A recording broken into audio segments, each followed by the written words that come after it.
Xiaomi has not allowed all its smartphones to offer an image configuration that can be considered versatile.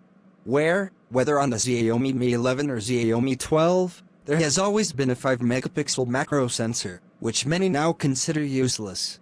Fortunately, Xiaomi has already taken another direction with its next Xiaomi 13, by equipping it with a telephoto sensor, so far reserved for the Pro models. If the design of the Xiaomi 13 and 13 Pro is already known, the exact references of all the sensors are still unknown at the moment. Over the past few years, Xiaomi seems to be doing a great job of containing some leaks, unlike some of its competitors.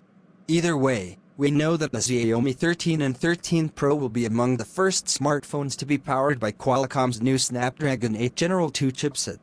Also, while the Xiaomi 13 S screen size is only 6.28 inches, the Xiaomi 13 S diagonal is expected larger than 6.36 inches.